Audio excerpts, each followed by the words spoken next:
അപ്പം ഒരു ഘട്ടത്തിൽ ട്രോളിയിരുന്നത് കാരവാനിലിരുന്ന് ഫേസ്ബുക്കിലൂടെ എഴുതുന്നവരാണ് WCC അംഗങ്ങളെന്നൊക്കെ പറഞ്ഞ് ട്രോളെന്ന് എടുത്ത് നിന്ന് ഇപ്പോൾ ഒരു ഔട്ട്പുട്ട് റിസൾട്ടിലേക്ക് വന്നപ്പോൾ ഈ സാഹചര്യത്തെ എങ്ങനെയാണ് ടാക്കിൾ ചെയ്യേണ്ടതെന്ന് മറ്റുള്ളവർക്ക് നിർദ്ദേശം കൊടുക്കുന്ന രീതിയിലൊക്കെ ശ്രദ്ധിക്കപ്പെടുന്ന ഒരു സംഘടനയായിട്ട് മാറിപ്പോകുന്നു എന്നുള്ളതാണ് പരാതി പറഞ്ഞത് സജിത മഠത്തിൽ. ഇത് കേൾക്കുമ്പോൾ ഒരു തൊഴിലാളി സംഘടനയുടെ ഇത്തരത്തിലുള്ളൊരു സംഗതിയെ അവർ മനസ്സിലാക്കുന്നതാണ് പറയുന്നത്, തെളിവുകളുടെ അടിസ്ഥാനത്തിലാണ് സംസാരിക്കുന്നതെന്നാണ് നമ്മൾ മനസ്സിലാക്കുന്നത്. ഇങ്ങനെ ഒരു സംഘടനാ പരിപാടി ഇതാണോ സംഘടിപ്പിക്കൽ? ഇതില്ലെങ്കിൽ തൊഴിലാളി സംഘടനയുടെ ലക്ഷ്യം അതും ഇടതു സ്വഭാവം സൂക്ഷിക്കുന്നു എന്ന അഭിപ്രായത്തെ നാഷിക് കപൂറും നിഷേധിച്ചിട്ടുണ്ട്. അത് ഇടത് പരിവേഷം മാത്രമേ ഉള്ളൂ, അങ്ങനെ ഒരു ഇടത് സ്വഭാവം ഇല്ലാന്ന്. ചേച്ചി എങ്ങനെയാണ് ഈ സംവിധാനത്തിൽ? അങ്ങനെ അവർ അത്തരത്തിലുള്ള ഒരു ക്യാമ്പയിൻ ഇപ്പോൾ വരുന്ന ഈ മൂവ്മെന്റിനെതിരെയും ഇത്രയും വ്യക്തമായിട്ടുള്ള ഒരു റിപ്പോർട്ടിനെതിരെയും അത്തരത്തിലൊരു ക്യാമ്പയിൻ അവർ നടത്തുന്നുണ്ടെങ്കിൽ തീർച്ചയായിട്ടും അതൊരു തൊഴിലാളി വിരുദ്ധമായിട്ടുള്ളൊരു നടപടി തന്നെയാണ്, അതിൽ യാതൊരു തർക്കവുമില്ല. പിന്നെ അതുമാത്രമല്ല, ഒരു ഇടതുപക്ഷം എന്ന് പറയുമ്പോൾ നമ്മൾ ആദ്യം തന്നെ നമ്മുടെ ഉള്ളിൽ വരുന്നത് അടിസ്ഥാന ജനവിഭാഗത്തിനോട് ഐക്യപ്പെടുന്ന ഒരു പ്രത്യയശാസ്ത്രം എന്നുള്ളതാണ്. നമ്മൾ അതിനകത്തൊരു സാമൂഹ്യ നീതി സ്വപ്നം കാണുന്നുണ്ട്. അപ്പോൾ അത് ഇടതുപക്ഷം എന്ന് അവകാശപ്പെടുന്ന തൊഴിലാളി സംഘടനകൾ സ്വയം വിലയിരുത്തണം ഞങ്ങൾ ആർക്കൊപ്പമാണെന്നുള്ളത്.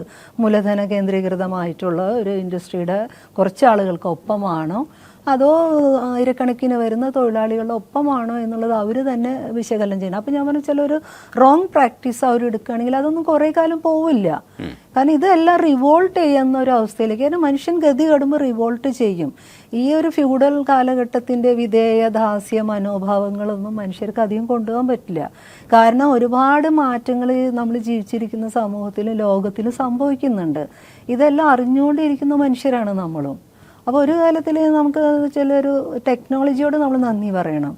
കാരണം നമുക്ക് ചലനങ്ങളെ, ഭൂമിയിൽ നടക്കുന്ന ഒരു തരത്തിലുള്ള ചലനങ്ങളെയും മറച്ചു വയ്ക്കാൻ പറ്റാത്ത അവസ്ഥയിലേക്കായിട്ടുണ്ട്.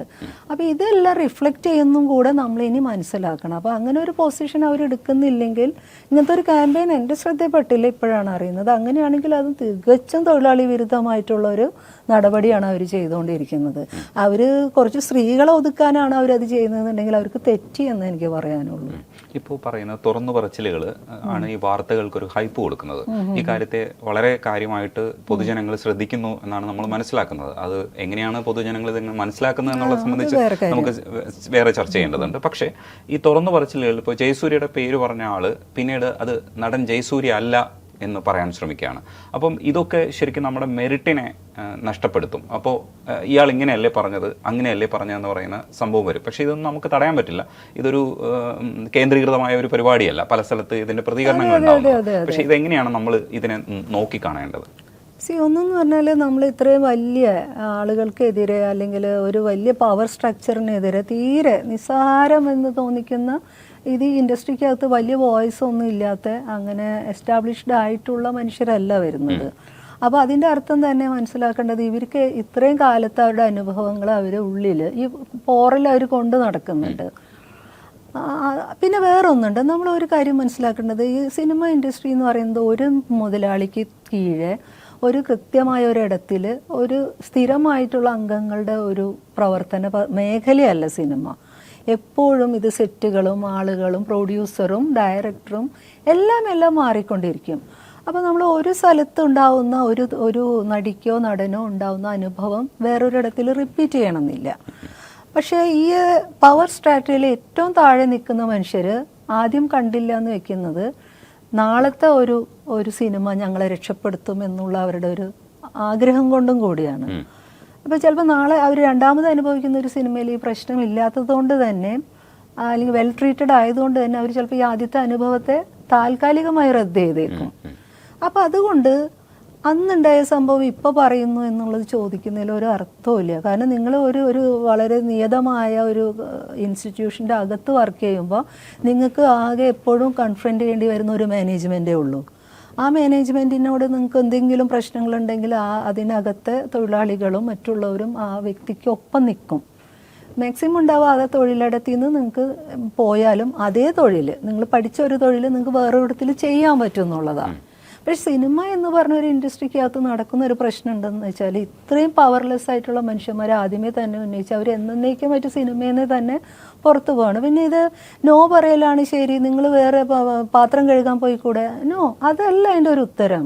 നിങ്ങൾക്ക് ഇഷ്ടമുള്ള ജോലിയും കൂടെ ചെയ്യാൻ പറ്റണം. അത് നിങ്ങൾ ഒരു സ്ത്രീ ആയി എന്നുള്ളതിൻ്റെ പുറത്ത് നിങ്ങളോട് എപ്പോഴും സെക്ഷൽ ഫേവർ ചോദിച്ചു എന്നുള്ളതിൻ്റെ പുറത്തൊക്കെ നിങ്ങൾക്ക് അത് അഡ്ജസ്റ്റ് ചെയ്യാൻ പറ്റില്ലെങ്കിൽ അങ്ങനെയാണോ നമ്മളൊരു മനുഷ്യനോട് പറയേണ്ടത്? അങ്ങനെയല്ലല്ലോ. ഒരു ഫ്രജൈലായിട്ടുള്ള അതിനെ ഡീൽ ചെയ്യാൻ പറ്റാത്ത മനുഷ്യർക്ക് ഈ ഭൂമിയിൽ ജീവിക്കണ്ടേ? അപ്പോൾ അതിനുള്ള സാധ്യതയാണ് ഒരുക്കേണ്ടത്. അല്ലാതെ നമ്മൾ ഒരിക്കലും ആണും പെണ്ണും തമ്മിൽ മിണ്ടരുത്, കളിക്കരുത് അല്ല. ഞാൻ പറഞ്ഞു കുറച്ചും കൂടി വാമത്തുള്ള ഒരു അറ്റ്മോസ്ഫിയർ ഉണ്ടാക്കുകയും കളിയും ചിരിയും തമാശകളൊക്കെ ആയിട്ട് നിങ്ങൾ എപ്പോഴും ഈ സ്ത്രീകളെ കാണുമ്പോൾ ഈ സെക്സ് ജോക്കുകൾ മാത്രം പറയുന്നത് നിർത്തൂ. നിങ്ങൾ അവരെ എപ്പോഴും ഒരു സെക്ഷൽ ഒബ്ജക്റ്റായിട്ട് മാത്രം കാണുന്നത് നിർത്തും. അപ്പോൾ ഇത് എപ്പോഴും ഈ പെനിട്രൽ സെക്സും നടക്കണമെന്നില്ല. പക്ഷെ ഓരോ നിമിഷം ഏതെങ്കിലും സ്ത്രീകൾ അല്ലെങ്കിൽ അതിനകത്തെ ബഹുഭൂരിപക്ഷം വരുന്ന സ്ത്രീകളും ഈ ജോക്കിലൂടെ പോകുക എന്ന് പറഞ്ഞാൽ ഒരു സുഖമുള്ള കാര്യമല്ല. അത്രയെങ്കിലും നമ്മൾ മനസ്സിലാക്കണം. അപ്പോൾ ഇങ്ങനെ ഈ സിനിമ ഇൻഡസ്ട്രിയിൽ വരുന്നവർ എല്ലാവരും ഇത് മാറ്റി പറയുന്നു. അങ്ങനെ എനിക്ക് അങ്ങനത്തെ കൗണ്ടർ നറേറ്റീവ്സ് വരുമെന്ന് അറിയാമായിരുന്നു. ഇനിയിപ്പോൾ ഇതിനെ തളർത്താനും തകർത്താനും പിന്നെ ഇത് എത്രയും വലിയ ആളുകൾക്കെതിരാണ് ഈ ആരോപണങ്ങൾ പോകുന്നത്. അപ്പോൾ മേ ബി രണ്ടാമത്തെ തോട്ടിൽ അവർക്കത് വേണ്ടിയിരുന്നില്ല, പറയേണ്ടിയിരുന്നില്ല എന്ന് തോന്നുന്നുണ്ടാവാം. അപ്പോൾ അതുകൊണ്ട് അവർ ഞാൻ ഇനി അത് ആളെ പേര് പറയുന്നില്ല എന്ന് പറയുന്നേക്കാം. പക്ഷെ ഇവിടെ നമ്മൾ കണ്ടത് ഗവൺമെൻറ് ബോഡിയുടെ മുന്നിൽ ഒരു മജിസ്ട്രേറ്റിൻ്റെ മുന്നിൽ എന്നുള്ളത് പോലെയാണ് ഹേമ കമ്മിറ്റിക്ക് മുന്നിൽ ഈ സ്ത്രീകൾ പോയി അവരുടെ പ്രശ്നങ്ങൾ പറഞ്ഞിട്ടുള്ളത്. അതിനെ മുഖവിലേക്ക് എടുക്കുക എന്നുള്ളതാണ് ഗവൺമെൻറ് ചെയ്യേണ്ട കാര്യം. അല്ലാതെ അവർ തിരിച്ച് സ്ട്രെസ്സിൽ നിർത്തല്ല. ഈ സ്ത്രീകളുടെ ഒരു ജേണിക്കകത്ത് 10-15 വർഷത്തെ അവരുടെ യാത്രയ്ക്കിടയിൽ അവർ തൊഴിലിടത്തിൽ നിന്ന് അനുഭവിച്ച പല വിധത്തിലുള്ള മാനസിക സംഘർഷങ്ങൾ, അബ്യൂസുകൾ അവർ പറയുമ്പോൾ അത് മുഖവിലേക്ക് എടുക്കുകയും അവിടെ ഒരു എന്താ പറയണ്ടത് ക്ലെൻസിങ് പ്രോസസ്സ് എന്താണ് ഗവൺമെൻറ് തലത്തിൽ വേണ്ടത്, എന്ത് റൂൾസും റെഗുലേഷൻസാണ് കൊണ്ടുവരേണ്ടത് എന്നാണ് ചിന്തിക്കേണ്ടത്. അല്ലാതെ ഇതിൻ്റെ ഇത്തരത്തിലുള്ള മറ്റു വളരെ ഫെരിഫറലായിട്ടുള്ള കാര്യങ്ങളെ കൊണ്ടുവന്ന് ഇതിനെ മൊത്തം റദ്ദ് ചെയ്യുന്ന ഒരു നറേറ്റീവ് ഒന്നും എന്തായാലും നമുക്ക് സ്വീകാര്യമല്ല. ഇപ്പൊ ഗായിക ഗൗരി ലക്ഷ്മി പറയുമ്പോൾ അയാളുടെ മൈനർ ആയിട്ടിരുന്നൊരു അവസ്ഥയിൽ പോക്സോ ആയി എടുക്കാൻ പറ്റുന്ന അനുഭവങ്ങൾ അയാൾക്ക് ഉണ്ടായിട്ടുണ്ട് എന്ന് പറയുന്നുണ്ട്. അത്രയും നിരാശാജനകമാണ് ഈ ഗ്രൂപ്പ് എന്നുള്ള മനസ്സിലാക്കല്. അതൊരു ഞെട്ടലുണ്ടാക്കുന്ന ഒരു സംഗതിയല്ലേ ചേച്ചി? തീർച്ചയായിട്ടും അന്ന് നമ്മൾ മനസ്സിലാക്കേണ്ടത് നമ്മൾ ജീവിക്കുന്ന ഒരു സമൂഹം എന്ന് പറയുന്നത് തന്നെ ലവേശികളും കൂടിയുള്ള ഒരു സമൂഹമാണ്. ആർക്കാണ് അതിൽ കൺസേൺ? 1.5 ലക്ഷത്തിലേറെ 50 അല്ലേ, അത്രയും കുട്ടികൾ തന്നെ സെക്സ് ട്രാഫിക്കിങ്ങിൽ പെടുന്ന ഒരു ലോകത്താണ് നമ്മളിരിക്കുന്നത്. അപ്പം നമ്മളെ സംബന്ധിച്ച് നിങ്ങൾ ഇത്തരത്തിൽ അപജയം വന്നൊരു സമൂഹത്തിനകത്ത് സിനിമ മാത്രം നന്നായിരിക്കണം എന്നുള്ള വാശിയും ശരിയല്ല. ഇത് അങ്ങോട്ടും ഇങ്ങോട്ടും കൊണ്ടും കൊടുത്തും നിലനിൽക്കുന്ന സ്പേസുകളാണ്. അപ്പം നിങ്ങൾ ഇരിക്കുന്ന ഒരു സമൂഹത്തിൻ്റെ മൂല്യവും മൂല്യച്യുതികളും ഇതിനെ റിഫ്ലക്റ്റ് ചെയ്യും. ഇതിനെ കൂടുതൽ റിഫ്ലക്റ്റ് ചെയ്യുന്നതിൻ്റെ കാര്യം എന്ന് വെച്ചാൽ ഇവിടുത്തെ പവർ ഹയറാർക്കി അത്ര അധികമാണ്. ആരും അവിടെ കൺട്രോൾ ചെയ്യാനില്ല. ഈ പവർ സ്ട്രക്ചറിനെതിരെ ഒരു കംപ്ലൈൻറ്റ് വന്നാൽ നമ്മളെ പരാതിയാണോ കേൾക്കുക? പ്രൊഡ്യൂസർ എന്ന് പറഞ്ഞാൽ ഇത്ര ഇൻവെസ്റ്റ് ചെയ്യുമ്പോൾ, കോടികൾ ഇൻവെസ്റ്റ് ചെയ്യുമ്പോൾ അതിനകത്ത് ഞോണ്ടി പിച്ചി എന്നൊക്കെയാണ് ഇവർക്കിത് തോന്നുന്നത്. അതല്ലാതെ സ്വന്തം ഡിഗ്നിറ്റിയെ ബാധിക്കുന്നുണ്ട്, ഇവർക്ക് ട്രോമ ഉണ്ടാകുന്നുണ്ടെന്നൊന്നും അവരെടുക്കാൻ പറ്റുന്നില്ല. കാരണം എന്താ? അതിലും മോശമായ സമൂഹമാണ് പുറത്ത് നിൽക്കുന്നത്. അത് ഇത്രയും വലിയ കാര്യം നടക്കണം. അത് ഇവിടെ വന്നത് 3 നേരം ഭക്ഷണം കിട്ടുന്നില്ല എന്നൊക്കെ ചോദിച്ചു കളയും. അല്ലെങ്കിൽ സിനിമയിലൊക്കെ നിനക്ക് അഭിനയിക്കാൻ പറ്റില്ല, അതന്നെ വലിയ ഭാഗ്യമല്ലേ? അല്ലെങ്കിൽ നടന്മാരെ കാണാൻ പറ്റിയില്ല, അതൊരു ഭാഗ്യമല്ലേ എന്ന് ചോദിക്കുന്ന ആളുകളുണ്ട്. അതായത് ഹെലികോപ്റ്റർ കാണിച്ചിട്ട് വോട്ട് ചെയ്യാനായിട്ട് കൊണ്ടുപോകുന്ന ഒരു ഇന്ത്യൻ ജനാധിപത്യത്തിലാണ് നമ്മൾ നിൽക്കുന്നത്. അപ്പോൾ ബീഹാറിൻ്റെ വേറെ തരം അവസ്ഥകൾ ഇൻഡസ്ട്രിയിൽ അത്രയും ഫ്യൂഡൽ ബോധം ഉള്ളത് കൊണ്ട് നിൽക്കുന്നു. നിർഭാഗ്യവശാൽ എനിക്ക് തോന്നിയിട്ടുള്ളത്, ഞാൻ ഈ ഫിലിം ഇൻഡസ്ട്രിയിലാണ് ഈ ഫ്യൂഡൽ ഘടന കുറേ കൂടി ഉള്ളതെന്ന് തന്നെ എനിക്ക് തോന്നിയിട്ടുണ്ട്. കാരണം അതിൻ്റെ ഒരു ദാസ്യവിധേയ മനോഭാവങ്ങൾ ഇത്രയ്ക്കും ഡിഗ്നിഫൈഡ് അല്ലാതെ മനുഷ്യനോട് പെരുമാറുന്ന ഇടങ്ങളൊക്കെ കുറച്ചും കൂടി അധികം ആ തൊഴിൽ മേഖലയിലുണ്ടെന്ന് സമ്മതിക്കാതെ വയ്യ. ജാതിയുടെ പുറത്താണെങ്കിൽ അപ്പം നമ്മൾക്ക് ഇതെന്ന് വെച്ചാൽ ഈ ജാതി എന്നൊക്കെ പറഞ്ഞ് നമ്മുടെ ഉള്ളിലുണ്ടെന്നേ. വെറുതെയാണ് ആ കുട്ടി വന്നിട്ട് പറഞ്ഞത് ഞാൻ അങ്ങനെ ജാതി മതമൊന്നുമില്ല, പക്ഷെ അതിനൊരു വെയിറ്റേജ് ഉണ്ടല്ലോ എന്ന് പറഞ്ഞിട്ട് നമ്പ്യാരെന്നുള്ള പേര് വെക്കണമെന്നൊക്കെ പറയുന്നത് അത്ര നിഷ്കളങ്കല്ല. അത് ജാതി ഉണ്ട് എന്നുള്ളത് തന്നെയാണ് അവർ പറയുന്നത്. അല്ലെങ്കിൽ വേറെ ഒരാൾ ഞാനങ്ങനെ ജാതി മതം ഉണ്ടെന്ന് നോക്കിയിട്ടൊന്നുമല്ല മേനോൻ വാല് വെക്കുന്നത് എന്നൊക്കെ അവർ പറയുമ്പോൾ അതൊന്നും നിഷ്കളങ്കല്ല. അതിനൊരു വെയിറ്റേജ് ഉണ്ട് അല്ലേ? പുലയെന്നും ചോനെന്നും പറയുന്നതും വെക്കുന്നേക്കാളും വെയിറ്റേജ് ഇല്ലേ അവിടെ? അപ്പോൾ അതൊക്കെ നമ്മൾ ഉണ്ടെന്ന് അഡ്മിറ്റ് ചെയ്യുകയാണെങ്കിൽ കുറച്ച് കാര്യങ്ങൾ നമുക്ക് പ്രശ്നങ്ങളുണ്ടെന്ന് നമ്മൾ ആദ്യം എക്നോളേജ് ചെയ്യണം. ഘടനാപരമായിട്ട് പ്രശ്നങ്ങളുണ്ട്, അത് കുറച്ചും കൂടി രൂക്ഷമായിട്ട് ഇൻഡസ്ട്രിക്കകത്തുണ്ട് എന്ന് എക്നോളജ് ചെയ്യുന്നിടത്ത് നമുക്കൊരു പരിഷ്കൃത സമൂഹം എങ്ങനെ ആയിരിക്കണം എന്ന ചിന്തയിലേക്ക് പോകാൻ പറ്റും. നിർഭാഗ്യവശാൽ അത് ഇല്ല എന്ന് സമർത്ഥിക്കാനുള്ള ഒരു തത്രപ്പാടുകളാണ് അവരെ തന്നെ അപകടത്തിൽ പെടുത്തിയത്. പക്ഷേ ഇത് സിനിമ കാണാൻ പൈസ വേണം. അപ്പോൾ ഇപ്പോൾ കാശുള്ളവർക്കാണ് വിനോദ ഉപാധിയെ കൂടുതൽ ആശ്രയിക്കാൻ കഴിയുക. ഇപ്പം പാവപ്പെട്ടവരും ഈ പറയുന്ന കാശ് ഉണ്ടാക്കി വെച്ച് സിനിമ കാണും. പക്ഷേ എങ്കിലും അത് ഫോക്കസ് ചെയ്യുന്നത് ഇത്ര രൂപ ഉള്ളവർക്കാണ് ഇത് കാണാൻ പറ്റുക. അത് ആ എൻ്റർടൈൻമെൻറ്റ് ഏരിയ തന്നെ അത്തരത്തിലുള്ളൊരു സംഗതിയാണ് അപ്പോഴും അതിൻ്റെ കണ്ടന്റ് ആക്കാൻ ശ്രമിക്കാറുള്ളത്. കണ്ടന്റ് ചിലതൊക്കെ മോഹിപ്പിക്കുന്ന കണ്ടന്റ് കാണാൻ വേണ്ടിയിട്ടായിരിക്കും സാധാരണക്കാരൻ ഇത് കാണുക. നമ്മുടെ സിനിമയുടെ, മലയാള സിനിമയുടെ വിഷയങ്ങൾ പലപ്പോഴും അത്തരത്തിലായിരിക്കും ഫിക്സ് ചെയ്യുന്നത്. ഇപ്പോൾ നമ്മളൊരു 99% പ്രണയ സിനിമകളിൽ തന്നെ നിൽക്കുന്നത് യങ്സ്റ്റേഴ്സ് ഇത് കാണണം എന്നുള്ളൊരു ആഗ്രഹം കൊണ്ടാണ്.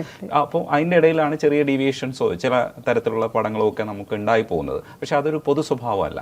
ഇതൊക്കെ സിനിമയുടെ ഗ്ലാമർ എന്ന് പറയുന്ന ഒരു അവസ്ഥയിലേക്കാണ് കൊണ്ടുപോകുന്നത്. ഈ ഗ്ലാമർ ആഗ്രഹിച്ചാണ് പലരും ഈ സിനിമയ്ക്കുള്ളിലേക്ക് വരുന്നതും, ഇല്ലെങ്കിൽ ചില ആശയങ്ങൾ പറയാൻ വേണ്ടിയിട്ടും ആൾക്കാർ വരുന്നുണ്ട്. ഈ ഒരു പൊതു സ്വഭാവം, സിനിമയുടെ പൊതു സ്വഭാവം ഈ പറയുന്ന ഏരിയയിലുള്ള ഇത്തരത്തിലുള്ള കാര്യങ്ങളെ വായിക്കാൻ കൂടി ആ ഒരു പൊതു സ്വഭാവത്തെ കൂടി ചേച്ചി ഇപ്പം വിലയിരുത്തണ്ടേ? നമ്മൾ കേരളത്തിൻ്റെ ഒരു പൊതുമണ്ഡലം എന്ന് പറയുന്നത് നോക്കിക്കഴിഞ്ഞാൽ നമ്മളധികം ഒരു മിഡിൽ ക്ലാസ് കൾച്ചർ തന്നെയുള്ളവർ തന്നെയാണ്. അതിപ്പോൾ വർക്കിംഗ് ക്ലാസ് ആയിരിക്കുന്ന ഒരാൾക്ക് പോലും മിഡിൽ ക്ലാസ് എന്ന് പറഞ്ഞൊരു കൾച്ചറുണ്ട്. അത് വേറെ തന്നെയാണ്. ആ സ്വഭാവം അധികമുള്ളവരാണ് നമ്മൾ. അപ്പോൾ അതുകൊണ്ട് തന്നെ നമ്മൾ വേറെ സ്ഥലങ്ങളിൽ നോക്കുമ്പോൾ അവിടെ അടിസ്ഥാന ജനവിഭാഗങ്ങളുടെ കാതലായ പ്രശ്നങ്ങളെ, അതിൻ്റെ രാഷ്ട്രീയമായിട്ടുള്ള അതിൻ്റെ പ്രശ്നങ്ങളെ അഡ്രസ്സ് ചെയ്യുന്ന സിനിമകളുണ്ടാവുമ്പോൾ കുറേ വർഷങ്ങളായിട്ട് മലയാളത്തിലെ മെയിൻ സ്ട്രീമിൽ അത്തരത്തിലുള്ളൊരു പ്രശ്നം, അത്തരത്തിലുള്ളൊരു സബ്ജക്റ്റ് എടുക്കുന്ന പോലുമില്ല. ഇനി ഒന്നും വേണ്ട, മനുഷ്യബന്ധങ്ങളുടെ ഉള്ളിൽ തന്നെയുള്ള കാതലായ കുറേ പ്രശ്നങ്ങളുണ്ട്. നമ്മൾ ഏറ്റവും കൂടുതൽ വരുന്ന സിനിമകളാണ് ത്രില്ലർ ജോണറാണ് നമ്മുടെ, അല്ലെങ്കിൽ ഇൻവെസ്റ്റിഗേഷനാണ്. ഇതല്ലാത്ത വേറൊരു പ്രശ്നം നമ്മുടെ സൊസൈറ്റിക്ക് ഇല്ലേ? അപ്പോൾ നമ്മൾ തന്നെ മനസ്സിലാക്കേണ്ട കാര്യം എന്ന് വെച്ചാൽ നമ്മളൊന്ന് ഇത് എൻ്റർടൈൻമെൻറ്റ് ഇൻഡസ്ട്രി ആണെന്ന് പറയുകയും പക്ഷേ ഞാൻ പറയുക വെച്ചാൽ ഈ തൊഴിലാളികൾ അടങ്ങുന്ന മനുഷ്യരും കൂടി പോയിട്ടാണ് ബോക്സ് ഓഫീസുകൾ ഉണ്ടാക്കുന്നത്. എല്ലാവരും വീട്ടിലിരുന്ന് സിനിമ കാണാൻ തുടങ്ങി കഴിഞ്ഞ് തിയേറ്ററൊക്കെ പൂട്ടി പോകേണ്ടി വരും. ഓൾറെഡി തന്നെ C class theatre, B class തിയേറ്ററൊക്കെ നമ്മളതിന് പോയി കഴിഞ്ഞു. ഇപ്പോൾ PVR പോലെയുള്ളതോ സിനിപോളിസിസ് പോലെയുള്ള തിയേറ്ററുകളേ ഉള്ളൂ. അതായത് 100, 150, 200 പേരൊക്കെ ഇരുന്ന് കാണാവുന്ന തിയേറ്ററുകളിലേക്ക് അത് ചുരുങ്ങി.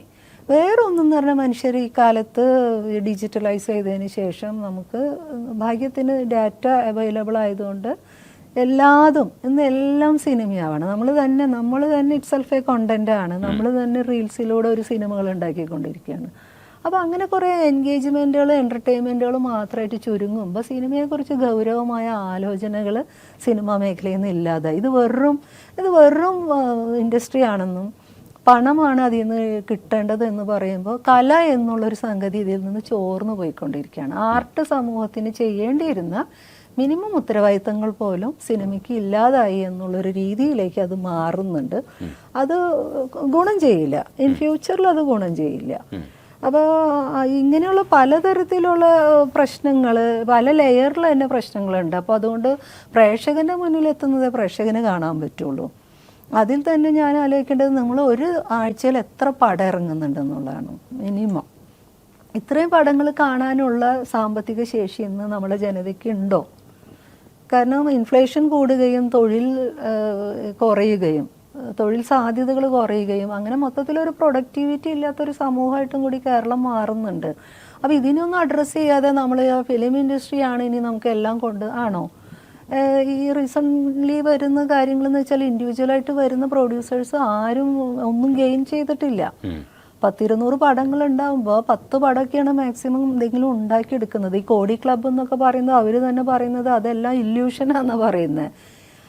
അവർ ഇൻവെസ്റ്റ് ചെയ്തതും അതിന് പുറകിൽ നടന്നതും സ്പെൻഡ് ചെയ്തതും. ഇപ്പോൾ കഴിഞ്ഞ ദിവസം അനൂപനം പറയണ്ടായിരുന്നു, നമ്മളൊരു പടം തിയേറ്ററിൽ എത്തിക്കാനായിട്ട് ഒരു സിനിമ എടുക്കേണ്ട അത്ര തന്നെ കാശ് സ്പെൻഡ് ചെയ്യേണ്ടി വരുന്നു.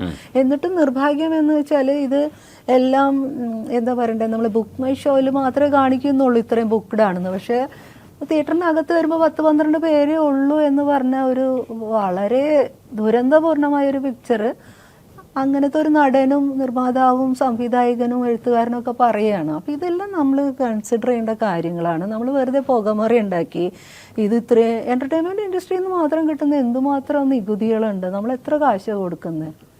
ഇന്ന് മിനിമം PVR-ലൊക്കെ പോയി ഒരു സിനിമ കാണണമെങ്കിൽ ഏറ്റവും ചുരുങ്ങിയത് നമുക്ക് 160 രൂപ ഒരാൾക്ക് വേണ്ടേ.